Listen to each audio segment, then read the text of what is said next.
Olá, tudo bem? Eu sou o professor Eduardo Lima e o Aprendi Mais essa de hoje é sobre filosofia. Você sabe o que é filosofia?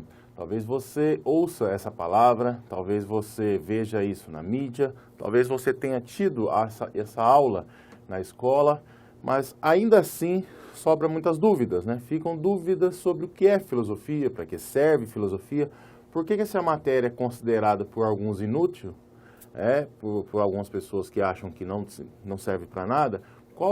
Realmente qual é a importância de pensar filosofia, de se estudar filosofia?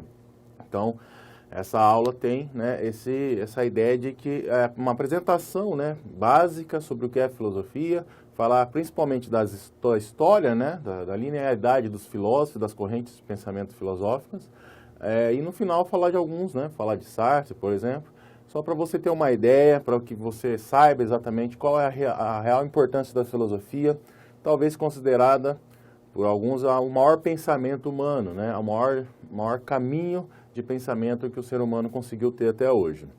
Você pode ver que todas as matérias de uma escola, de faculdade, por exemplo, são importantes, mas só através da filosofia há mesmo um pensamento crítico sobre nós mesmos, né? Nós nos refletindo como se fosse num espelho. Por isso a filosofia ela é muito importante e espero que você goste e, se você quiser também deixar perguntas, dúvidas ou até críticas, por que não? Fique à vontade no vídeo. Vamos lá. O que é filosofia? Filosofia nada mais é do que amor à sabedoria, não é?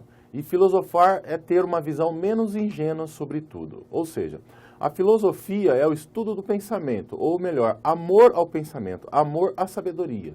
Então, através da filosofia, você consegue ter um pensamento crítico, sair da ingenuidade da relação do ser humano com si mesmo e perante o mundo, né?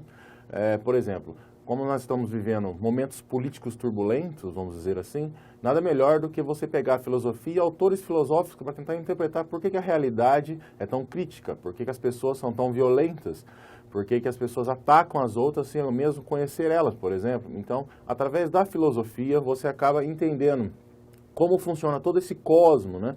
Como funciona todo esse mundo que existe através das nossas ações humanas uns com os outros, né? E a filosofia ela proporciona um pensamento crítico, ela proporciona você entender por que as pessoas são como são, né? Então, sair da ingenuidade é você sair do senso comum, é você parar de pensar como todo mundo e começar a refletir. É como se você saísse do planeta Terra, da sua vida, levantasse e começasse a observar as coisas de cima. Então, você observa todo um panorama de ações, de pensamentos, de amor, paixão, ódio, violência. E com isso a filosofia te proporciona uma visão mais sensível, uma visão que você consiga entender porque o ser humano é o ser humano.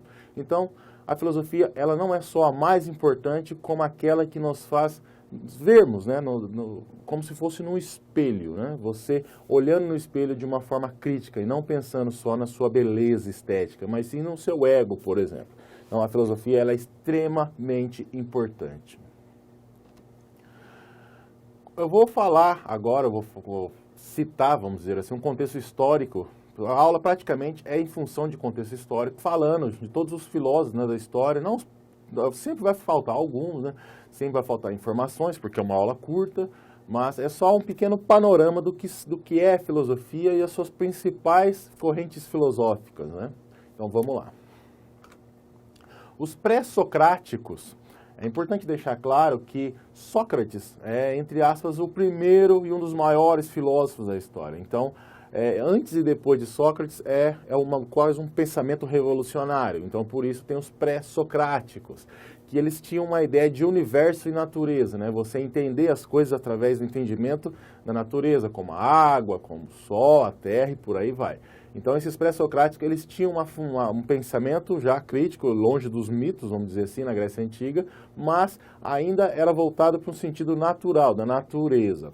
Vai aparecer depois os sofistas, na onde eles pregavam um pensamento extremamente retórico, ou seja, é no diálogo, eu convenço você com as conversas. Então, os sofistas, entre aspas, eles querem mais convencer as pessoas, né, dos pensamentos, e não um pensamento crítico entre si, vamos dizer assim. Vai aparecer, lógico, Sócrates, ele vai, entre aspas, destruir tudo isso. Ele vai fazer um pensamento científico crítico buscado na moral humana. De uma forma geral, um dos grandes, eu vou falar daqui a pouco, um dos grandes críticos da moral humana é Nietzsche, Friedrich Nietzsche. Mas Sócrates já vinha fazendo isso há muito tempo atrás, lá na Grécia Antiga, né? E ele vai proporcionar um pensamento humilde, na onde ele vai fazer com que as pessoas começam a se perceber que eles não sabem nada. E através dessa sensibilidade, dessa humildade de não saber nada, você começa sim a se perceber como uma pessoa sábia. Então ele é importante nesse sentido, porque ele vai transgredir todo o pensamento grego, ele vai transgredir, vai quebrar, vamos dizer assim, os pré-socráticos e os sofistas, né? E ele vai propor um diálogo crítico, porque na onde da conversa, do diálogo, não a retórica em si de convencer as pessoas, mas sim de você fazer uma análise crítica da realidade. Então, ele nesse sentido, ele é revolucionário, ele talvez é um dos maiores filósofos da história, só que ele não deixou nada escrito. Quem escreveu sobre ele é Platão, que eu vou falar agora, que era um discípulo dele. O Platão, né, ele vai pregar o entendimento do mundo, da realidade, superando as aparências, né? Todo mundo lembra daquela historinha da caverna, né? Onde você está dentro da caverna e você não enxerga nada. De repente você vai conseguir sair da caverna e observar a luz. Porque a ideia de pensamento é a ideia de ver, de você ter a sensibilidade da realidade, superando as aparências. O que aparece para você talvez não seja realmente o que é. Então, Platão ele vai propor essa visão crítica, né? Essa renovação de pensamento em cima, lógico, da base socrática, né? Que é o seu grande mestre, vamos dizer assim. Então, Platão ele vai propor uma ideia de sair das aparências para chegar num pensamento puro, né? Vamos dizer assim. É lógico que vai aparecer depois o Aristóteles, né? O grande comparsa ali de Alexandre o Grande, né? Os dois eram peixes, camaradas. E Alexandre o Grande ele vai criar uma nova filosofia, ou a filosofia em si, através de todos os pensamentos que já existiam, mas de uma forma diferenciada. E qual é?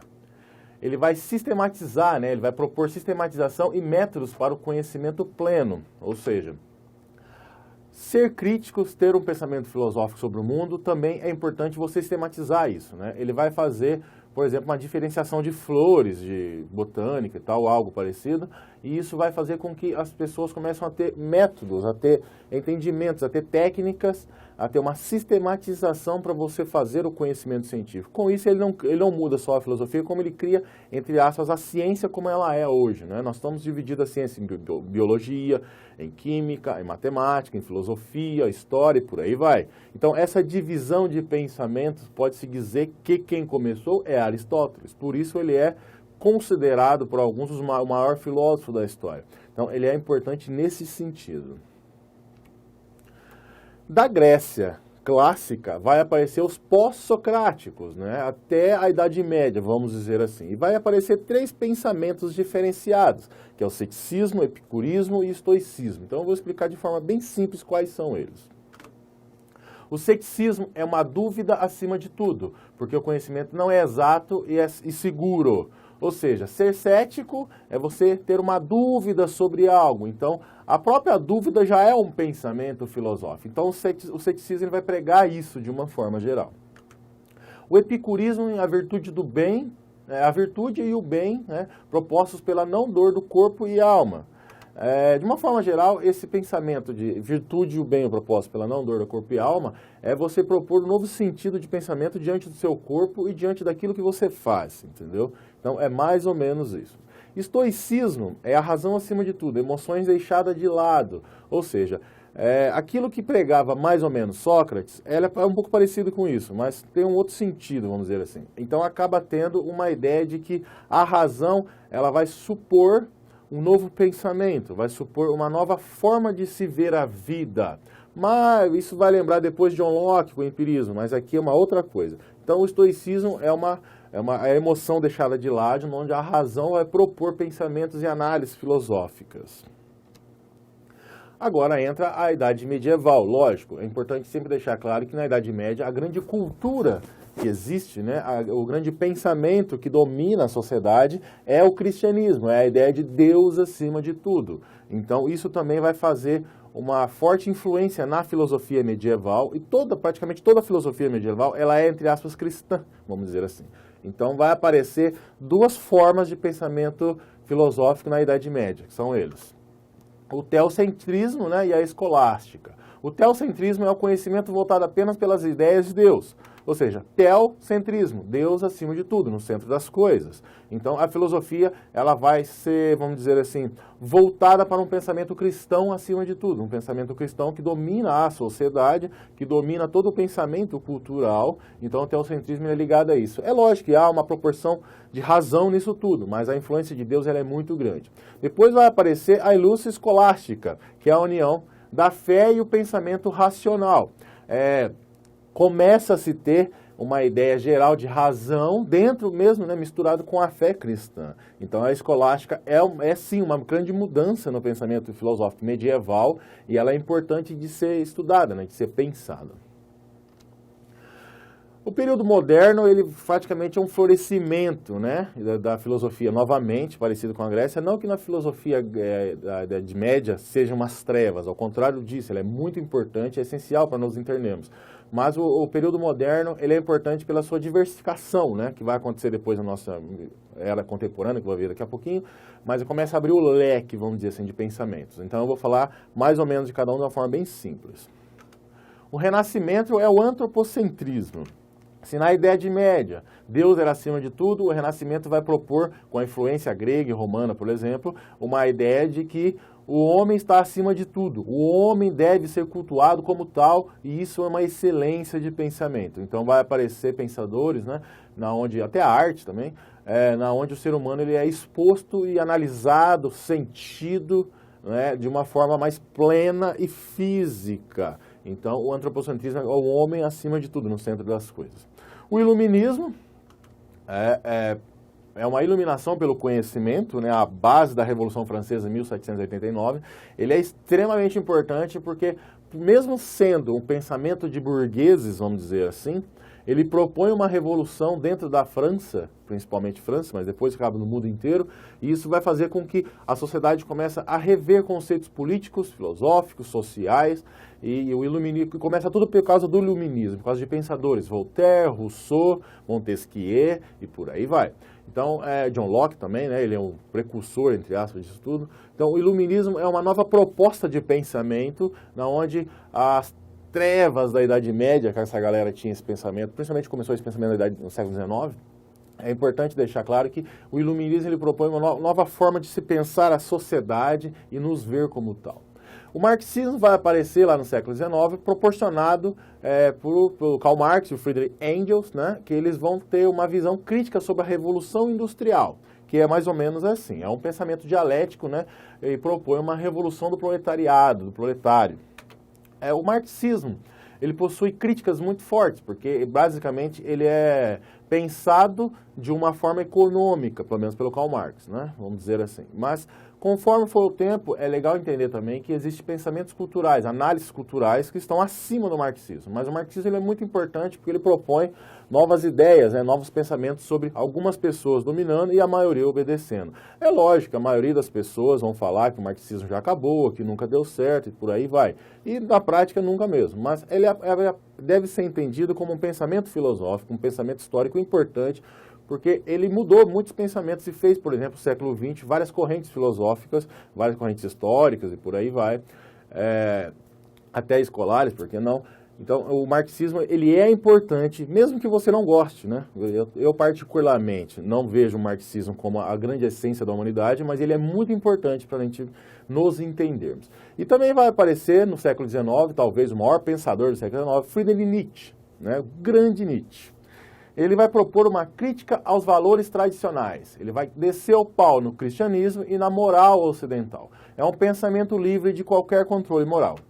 Nietzsche nada mais é do que um grande pensador, um grande crítico da moral, porque ele vai falar que a sociedade nada mais é do que vacas pastando num pasto, onde elas não sabem o que estão fazendo, vamos dizer assim. Ele é muito ácido, ele é muito crítico, mas ele também é essencial porque ele vai propor um pensamento acima das vaidades, acima dessa moral que nós todos temos até hoje, e ele é muito importante. Por isso, ele é um pensador difícil de ser entendido de uma forma geral, e ele é até deturpado, por exemplo, por livros que falam de autoajuda usando Nietzsche. mas Nietzsche está acima disso, né? Nietzsche é maior do que isso. Então é importante deixar claro que Nietzsche talvez seja o maior pensador do século XIX. No período contemporâneo vai aparecer a antropologia, que é o estudo do homem e sua evolução física e social, cultural, né? Vai aparecer o homem fazendo aquilo que ele faz, é um entendimento mais ou menos assim. A sociologia, que é o estudo do homem e sua sociabilidade, que nós fazemos diante de nós mesmos, né? Eu faço diante das pessoas que existem e tal. A psicologia é o estudo do homem e suas funções mentais, com Freud, por exemplo. Ele vai propor entendimentos psicológicos para entender as nossas ações e nossos pensamentos, né? A fenomenologia, consegui falar, estudo do homem e sua consciência humana. É importante é muito importante esse pensamento como uma base, por exemplo, do existencialismo. E ele vai estudar a consciência humana, aquilo que ele sabe do que ele está fazendo, aproximadamente. E o existencialismo, que é o estudo do homem e sua consciência crítica da vida. O existencialismo eu vou falar daqui a pouquinho em Sartre. Então, esses são os grandes pensamentos do período contemporâneo, principalmente do século XX, e que são essenciais para se entender a filosofia moderna, contemporânea. Eu vou falar um pouquinho de Jean-Paul Sartre, que é o exemplo do filósofo aqui, que ele é um escritor, filósofo muito famoso no século XX. O pensamento dele é do pós-guerra, ele usa a guerra como a sua base de pensamentos. Ele vai usar o existencialismo como uma forma nova de se pensar a realidade como ela realmente é e as suas ações, e a sua crítica filosófica é pela ação política, né? Ele vai propor uma ideia de que o ser humano deve e age, sim, com a razão em cima da sua inutilidade, vamos dizer assim. O existencialismo ele propõe uma visão que a essência está acima do seu nascimento. Você não nasce e já é. Não, você nasce e depois você se torna o que você é. Então isso é importante, porque o existencialismo ele prega uma filosofia da ação, né? Na peça teatral dele, Entre Quatro Paredes, 1944, ele vai sair uma frase essencial. É uma peça onde 3 pessoas estão num lugar considerado um inferno, vamos dizer assim, e ele vai citar uma frase importantíssima que é: o inferno são os outros, né? Que nós não temos a capacidade de nos entendermos. Ou seja, as nossas ações, o nosso cinismo, a nossa moral propõem uma existência inútil. Por isso o existencialismo é muito crítico. É lógico que há críticas em cima do existencialismo, mas ele é importante como um dos maiores pensamentos do século XX. Por isso eu estou usando ele como exemplo. O resumo da aula de hoje. O que é filosofia? É amor à sabedoria, né? O contexto histórico, eu falei da Grécia Antiga, da região da era pós-socrática, Idade Média, moderna e contemporânea, e eu falei de Jean-Paul Sartre com o existencialismo. Espero que você tenha gostado, espero que você tenha entendido. Se você tiver alguma crítica, algum comentário, faça no vídeo, que é muito importante a sua opinião, e espero que a partir de hoje a filosofia entre na sua vida, que te faça filosofar, pensar sobre a vida, pensar sobre o que você é e qual a sua função na sua vida. Espero que você tenha gostado. Até a próxima.